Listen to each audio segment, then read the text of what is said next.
فرض ہے جیسا کہ حدیث شریف میں ہے، تو یہ فرض صرف تعلیم میں روایت کے لیے نہ تھی، مسلمان اس پہ عمل بھی کرتے، اس علم کو سیکھتے بھی اور دوسروں کو سکھاتے بھی۔ اسی نظام کو قائم کرنے کے لیے صحابہ اکرام کے دور میں اور اس کے بعد تابعی اور تبع تابعین کے دور میں علم کو فروغ دینے کے لیے محفلیں قائم کی گئی۔ حضرت امام مالک رحمۃ اللہ علیہ مدینہ شریف میں مسجد نبوی میں علم کا حلقہ قائم کرتے، اس سے پہلے کوفہ میں حضرت امام اعظم ابو حنیفہ رحمۃ اللہ علیہ علم کو فروغ دینے کے لیے حلقے قائم کرتے۔ اس سمے باضابطہ مدرسے کا وجود نہیں آیا تھا۔ اب اور آگے آئیے، بنو امیہ کا دور آتا ہے، 750 عیسوی تک بنو امیہ کا دور رہا، مدرسے قائم کیے گئے، گورنمنٹ کی طرف سے سپورٹ ہوا۔ اس کے بعد بنو عباس کا دور آیا اور اس میں بھی مدرسے قائم کیے گئے۔ اب ہم آتے ہیں اپنے ملک ہندوستان۔ یہ جاننا ضروری اس لیے کہ ان کو جاننے کے لیے آپ کو تاریخ کی کتاب پڑھنی پڑے گی، اور ہمارے بچوں کے پاس وقت نہیں ہے تاریخ کا مطالعہ کریں۔ واٹس ایپ اور انسٹاگرام کے لیے فل ٹائم ان کے پاس وقت ہے، پوری رات کو بتا سکتے ہیں، لیکن اسلام کی تاریخ پڑھنے کے لیے کوئی شوق نہیں۔ لہذا ان چیزوں کو ذہن میں رکھیں۔ ہندوستان میں فیروز شاہ تغلق کے زمانے کا ایک واقعہ بتاؤں گا۔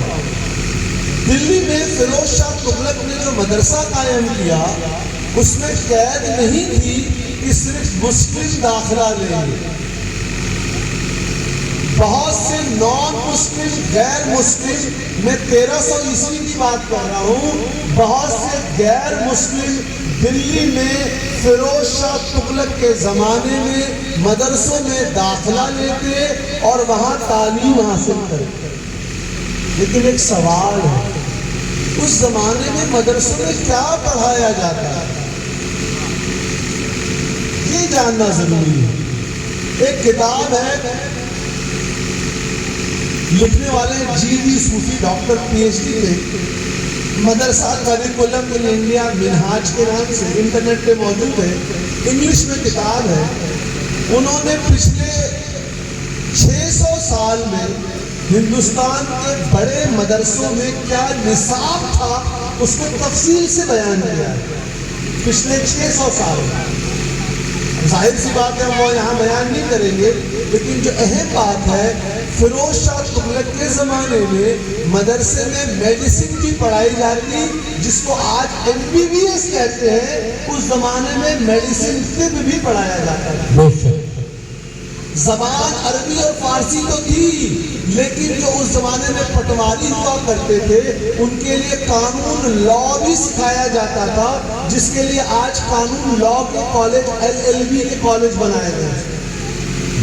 اس زمانے میں خط و کتابت کے لیے خاص فن اور ہنر کی ضرورت ہوتی تھی، تو علم بلاغت میں یہ بھی سکھایا جاتا تھا کہ بیرونی ممالک سے خط و کتابت کرنی ہے تو کیسے القاب اور کس زبان کو جاننا ضروری ہے، یعنی